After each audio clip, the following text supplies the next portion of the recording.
Man, what's up, everybody? Welcome back to another episode of EOS. 1090 Jake, man, I'm rocking with y'all like y'all rocking with me. I got a guest for y'all. Super excited about this interview right here. Go ahead and introduce yourself and let everybody know where you worked at. All right, my name is Michelle Fortier. I was a mental health professional in the Florida Department of Corrections. My home institution while I was working there was at Madison Correctional. I also would help out at Mayo Correctional, Hamilton Main Unit, and Annex.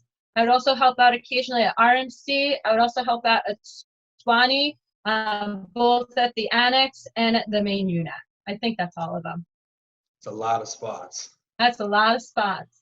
Now, one of the main things that me and you have spoke on is protective management, which I had no idea about until you reached out to me. I did a protective custody video. I just assumed it was called PC. We used to call them PCs. I would see them in confinement. They would have a certain slip on their door. And I never saw what happened after that. I assumed Florida State Prison PC was just confinement, and that was it. And there was really no separation, because it's well known that on a lot of, the general population compounds, there will be people that are snitches, child molesters, rapists, whatever. We have a lot of craziness. We have a lot of homosexuals that walk the compound. Can you break down protective management in the state of Florida for us? Sure. Okay. And the reason why, as a mental health professional, I would know so much about protective management is because in the state of Florida, since we have so few PM beds, a lot of people would attempt to go psych in order to get PM transfers. So that's how I became so familiar with the PM process. So in the state of Florida, we only have a handful of PM facilities, and these are generally like one wing of a building that are for PM inmates. Like I had told you before, Jake, I'm not sure exactly what institutions have those because I myself never worked at a PM unit. I'm not exactly sure how they're set up because, once again, I never worked at a PM unit. A lot of the information that I have about PM units are from inmates that sign themselves out of the PM units. So what I plan on doing today is kind of giving you a heads up about the process from what I know in the beginning. And the reason for this is people need to know how to do this so they stop making mental health life's job miserable in the prison system. So everybody that's watching this that has somebody that's in the Florida Department of Corrections, it's like, man, I owe money, I gotta go psych. Tell them, don't go psych, go do it this way. Because all of us mental health people are so sick of it. So that's one of the bigger. Before we jump into it too, let's just clarify for everybody. You have always been professional within the Department of Corrections. You have never done anything that would risk your employment, never risked imprisoning yourself. And I think that is huge to put out there, because a lot of people will assume if you're willing to come on a channel like this, you must have did something. You never did anything. No. And the reason that is so important, even for inmates, is the biggest threat to a Florida State Prison inmate is a dirty employee, a dirty CO, a dirty anything, because they will play the worst games with you, put you in the most dangerous situations. So when you have someone, whether it's a mental health professional, a nurse, anything that's actually on your side, that is huge. Much respect to you for that. Thank you. But I just want to throw that out there just to clarify and let everybody know before we jump into this. Yeah, and to piggyback off of that too, it's also, that was always the biggest threat to us as dirty staff. They're the ones that are bringing in cell phones. They're the ones that are bringing in drugs. Yeah, we had all those K2 overdoses. That's all staff bringing that in. That puts all of us at risk. It puts inmates at risk. It puts staff at risk. I had no toleration for any dirty staff. But anyway, let's go to the PM part of that. Let's do it. So somebody would need to go PM. And what they would do is they would go and they would approach a staff member and say, I'm in fear for my safety. This is the reason why.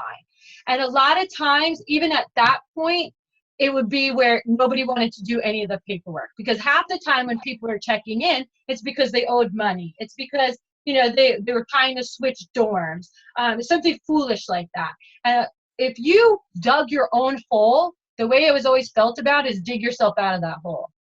You wanted to sit there and play games. You wanted to run numbers. You wanted to owe money for your tickets that you couldn't pay off. You wanted to sit there and borrow canteen and know you can't pay it back. You're going to have to dig yourself out of that hole. Every once in a while, you'd have somebody that legitimately might need PM. And let me make this clear too. A lot of times you couldn't go PM or ask for PM until you were actually assaulted. So sometimes you had some people that they would sit there and go, I need PM, I need PM. They didn't need PM, they just owed money. So what they would do is after they would approach somebody and say, I need a PM, and they didn't get put in PM, they go cut themselves on the face. Yep. And they would go, oh, look, see, I got cut. It's like, you didn't get cut, that's a little scratch. But okay, you went all in on this one now. So then what would then occur is they'd ask for PM. Once they asked for PM, they would then get escorted back to confinement. Once they were in confinement, what would then happen is an investigation would be started into their PM needs. When I first started in corrections, people that were requesting protective management, they were originally housed alone. But then because of bed space occurring in the confinement units, PMs then got to be housed with other PMs. And an interesting side note, what used to happen when PMs were housed alone like that is people that were on DC time, like in disciplinary confinement, they didn't like their bunkie, they wanted to be housed alone, they would claim they needed protective management. So that way they could go into a cell by themselves. So somebody requests PM, they go back to confinement, they have to write a whole statement about why they're requesting PM. They then give that to security. Then there's an investigation that is started, and I forgot the time frames. All the information that I'm giving you is all listed in Chapter 33. I'm just making it entertaining. So if anybody really wants to know like the nitty gritty about the time periods and all that other stuff, go read Florida Statute Chapter 33. I had to hear about Chapter 33 all the time. Anyway, so they're in confinement now. The investigation has started. So this whole investigation needs to be completed. Once the investigation is completed, it is then presented to ICT. ICT is the Institutional Classification Team. ICT will then bring the inmate in and interview them and ask them why they need protective management. What will then happen is ICT makes a recommendation whether or not they need PM or they don't need PM. Now, this is the important thing. There are so few PM beds in the state of Florida that to actually get approved for PM, it has to be a big deal. Like I said before, I worked over 8 years in corrections. I knew of 2 people, I think, at the most, that got approved for PM. But yeah, and both of them, like one of them, he really needed it. The other one, no, there was 3. One was a former staff member that worked on a CM unit. So he needed PM. I could imagine he needed PM. But he managed in our GP for quite some time. Really? Like, yeah, he did really good. But then somebody like looked at him and was like, I remember you. And he's like, oh shit. When you dumped my tray and put it in my flat, yeah. Yeah, he's like, oh shit. And another one, like, it was like, he had been involved in like some big things that got a whole bunch of like security staff arrested, inmates with additional charge, all this stuff. So he was a PM, and another one, like, it was another big thing. So those are the only 3 inmates that I know in 8 years that actually got to a PM unit. Are stabbings just not viewed as a big deal? Not really.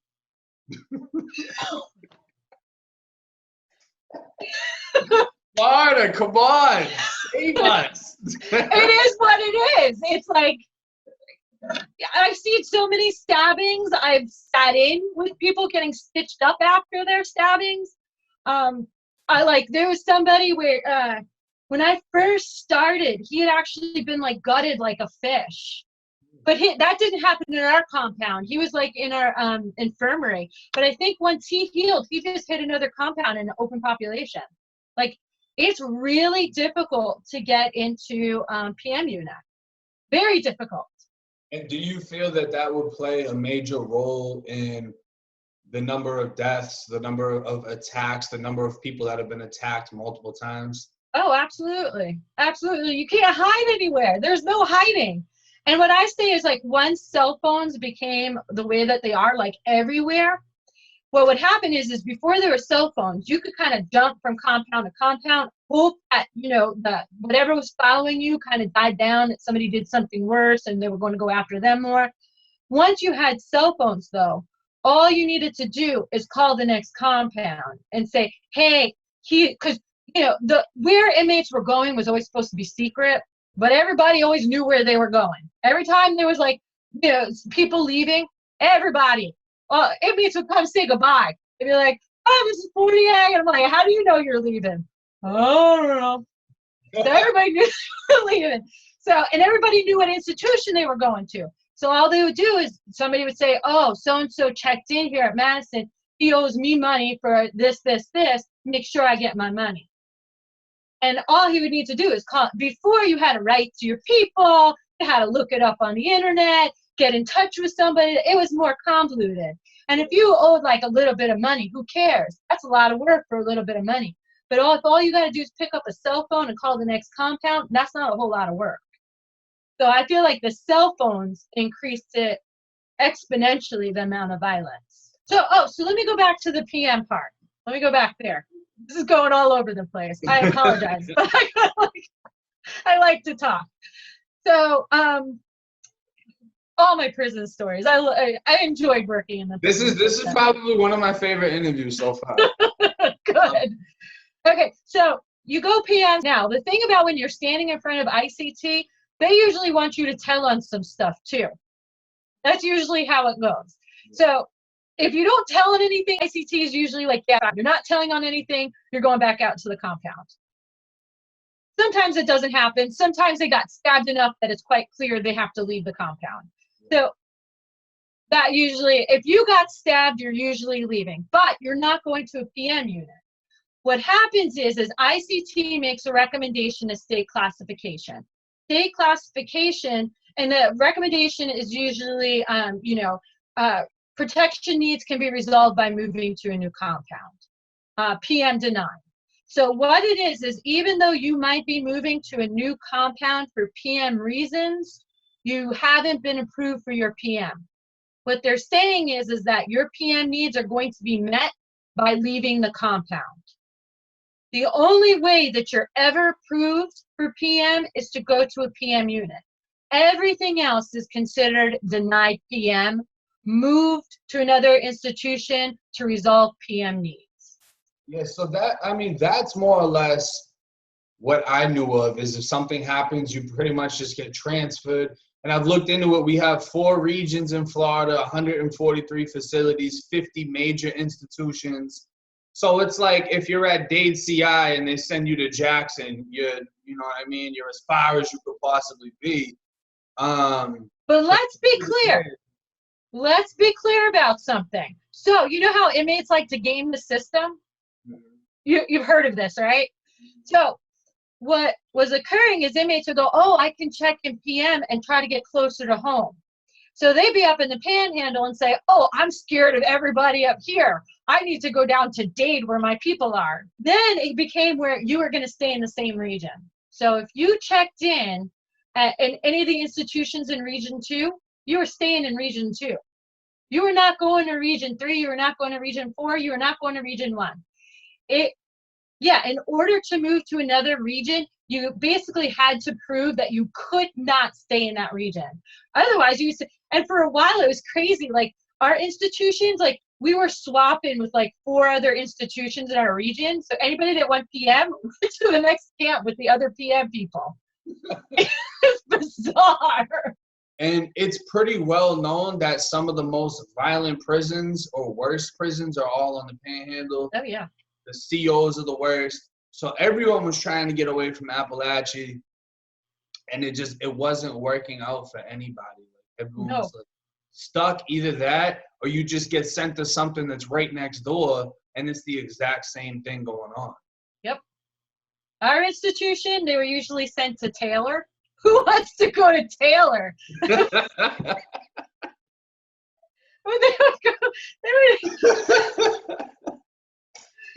This is the messed up spots. Taylor's crazy. Like, so they would go to Taylor, they would go to Swanee. Yeah. Like So you would check in. So half the time people would be like, I'll figure out my issues here at Madison. I'm good. I don't want to go to Taylor Swanee. I remember walking back from Chow at Appalachia. They brought a whole busload of people and actually sent the bus back. When we left Chow, they still had the forensics taking pictures. They were starting to pressure wash the blood.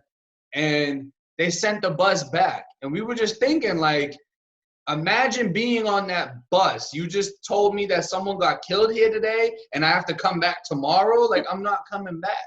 I'm going to go psych or something. It's not happening. And then you met me, was like, you're not going psych. Get your ass. You're going. That's crazy. Yeah, the Florida Department of Corrections is crazy. It's a crazy, crazy system. You know, the PM, if you do wind up getting approved for PM, if you do wind up going to a PM unit, what will then happen is the inmate will be transferred all by himself. So he won't go on a Bluebird. He won't be around other inmates, none of that. He will be transported all by his lonesome on one of those little DC vans. That's so depressing. It's depressing. Well, that's how they go see him too. Somebody has CM1. I went from Sumter to Orlando for a mental health check inside of one of those vans. It's just like it's like a metal box, and you're sliding around because you're handcuffed. You can't hold yourself. It was terrible. Yeah, I'm happy to get put back in my confinement cell. I hated it. It sucked. Yeah, I had people because they would have health problems and they would have to go to RMC. And I had one where he had a heart condition. He didn't want to go in the bed. He go, I don't want to be treated like a dog because it's the dog cage back there. Yeah. Yeah, and he would sit back there. He's like, I'm going to die in that thing because it get hot. There's no AC back there. And he has a heart condition that he's going to RMC for. It's crazy. RMC is another insane spot.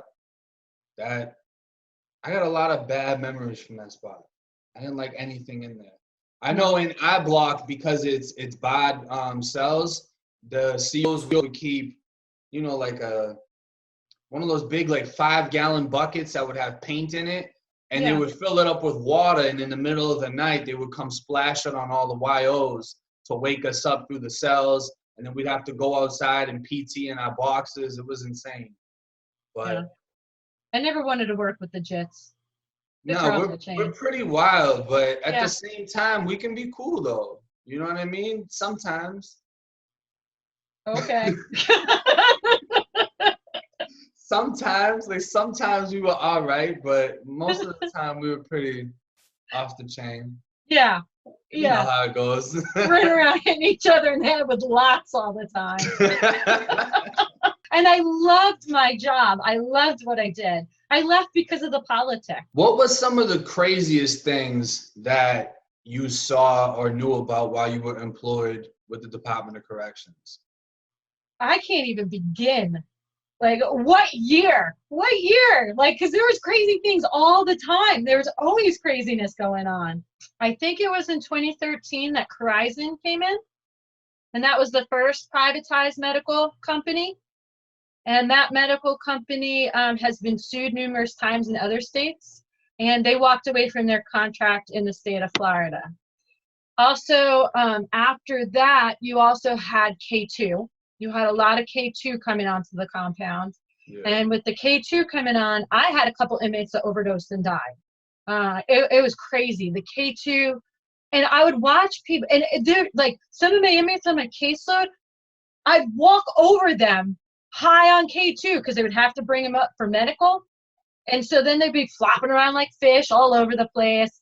And then the next day they'd be like, man, I gotta go psych. Oh, I was like, no, you got high. You're not going psych. I was not high. I saw you. You were high.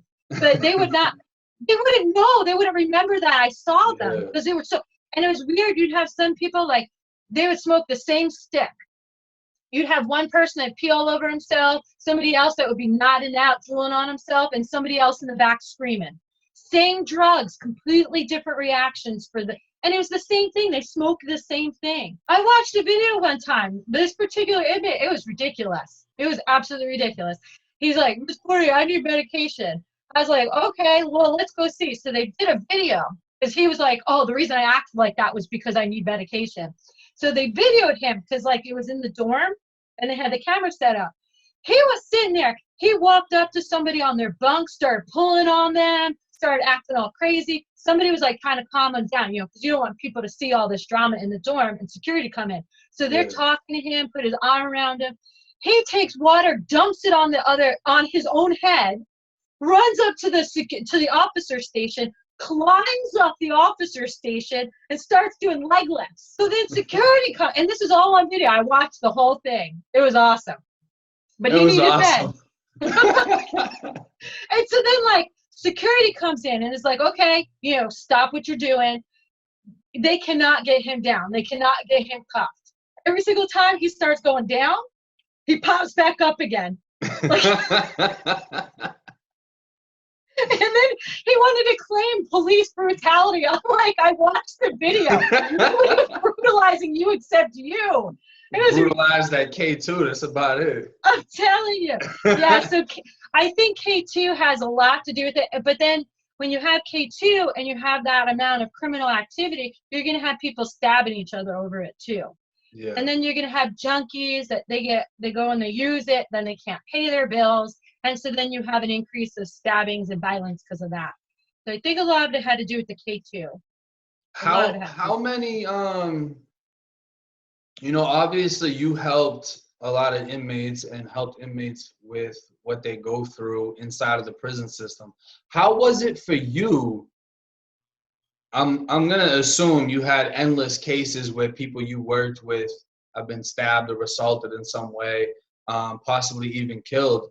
How were you able to handle that and dealing with that to the point that you're somewhat desensitized and it becomes normalized? That's something where it takes a lot. It takes a lot. When I first started, I remember I had somebody, he had a life sentence, and he died. He died of his life sentence. He was an old man.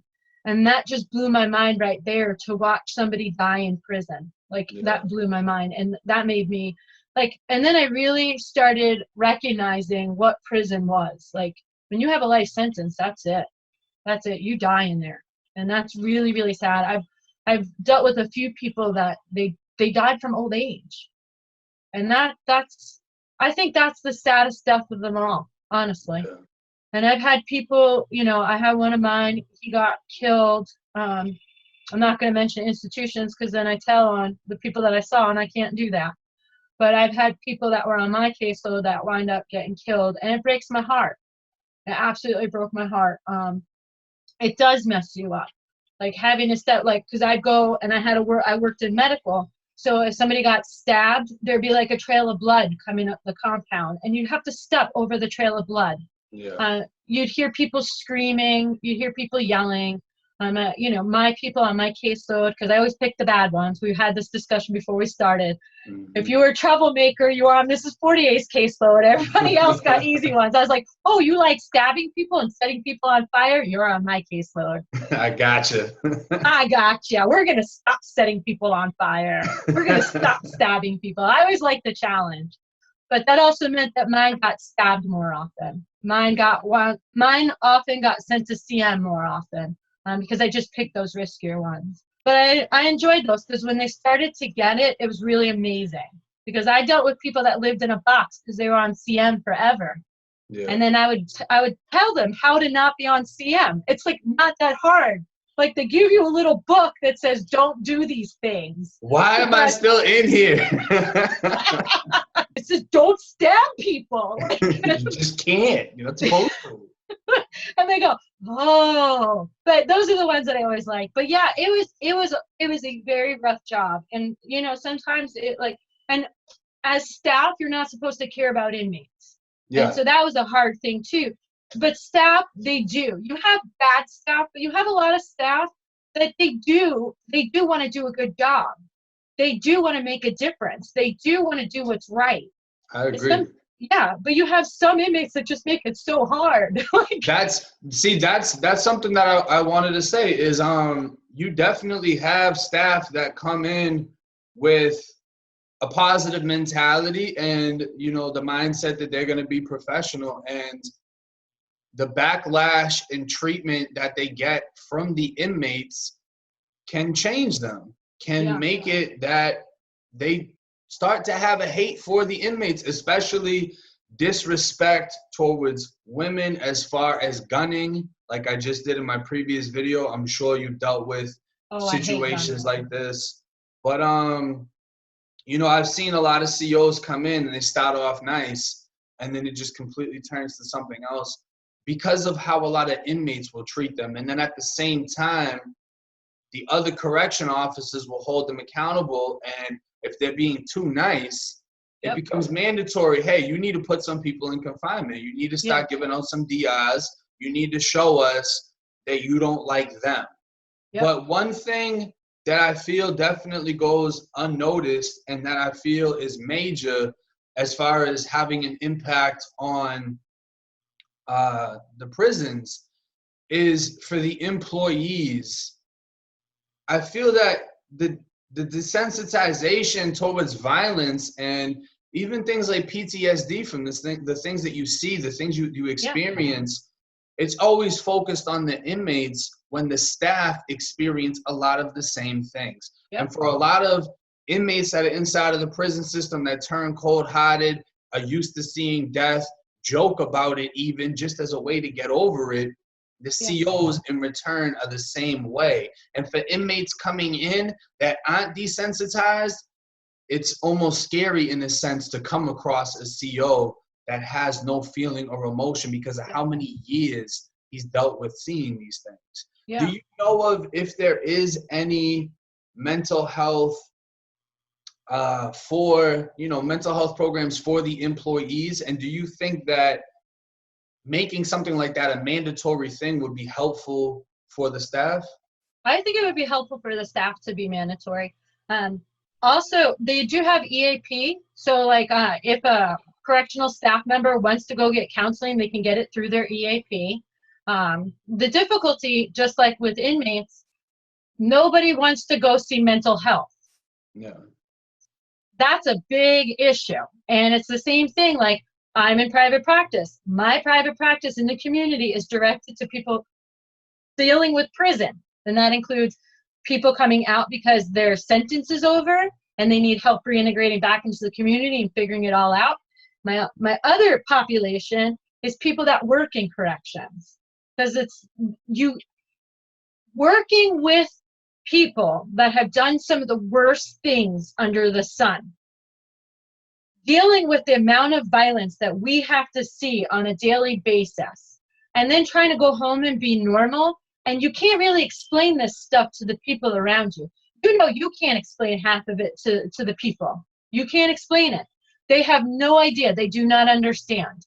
I feel that there's a lot of similarities between a staff member and an inmate, because when I get out of prison, if I'm talking about it to someone that doesn't give a shit, their response is, well, you shouldn't have been to prison. And I would assume a staff member that speaks on it, it's just going to be, well, you shouldn't have picked that fucking job. You could have worked somewhere else. And it's kind of like they have no understanding on the concept of prison and how it works in there and how much of an effect it has on us and how helpful it can be to even speak on. You know what I mean? Oh, yeah. Oh, absolutely. 110% I agree with you. 110%. Prison staff members, they have a higher incidence of PTSD. The rates of PTSD for correctional staff is the same as people coming back from overseas and seeing combat. Wow. Yeah. You have, among correctional staff, you have higher rates of domestic violence, divorce, suicides, drug and alcohol. Like, prison not only messes up inmates, it messes up the staff. And it seems like nobody out in this free world cares about anybody. Yeah. They don't care about inmates. They don't care about staff. That's why it was always funny. Inmates are like, if people knew how we were treated in here, I'm like, people do know. They don't care. They don't care at all. They don't care. They think but this is the thing, is what I tell people on YouTube, like, oh, he deserves every bit of what he's going through. He deserves all the abuse. Well, he is coming home. you forget he has a release date. And when he comes home, he's not going to forget everything that happened. And when he comes across your honky-dory ass and you have something about you that reminds him of a CO, he's going to come get you, and he's going to take out that frustration on you because no one did anything to help him adjust into society or deal with the things that he went through. Yeah. You're preaching to the choir. That's why when I left, I chose the population that I want to work with. Definitely. I've always said it, both inmates and security staff, they have my heart. I loved working in the prison system. I love the people that I got to work with. I love the people when they were in brown uniforms. Now they're in the gray uniforms. And, I enjoyed working with both groups. And I feel like both groups would benefit from getting mental health treatment, from dealing with all this stuff. Because I always say it, just as many, I've had to see inmates, and I enjoyed seeing inmates. I also had staff coming to my office. I had plenty of staff that would come to my office, sit down, and talk about this, talk about that, try to process things. Because prison is hard.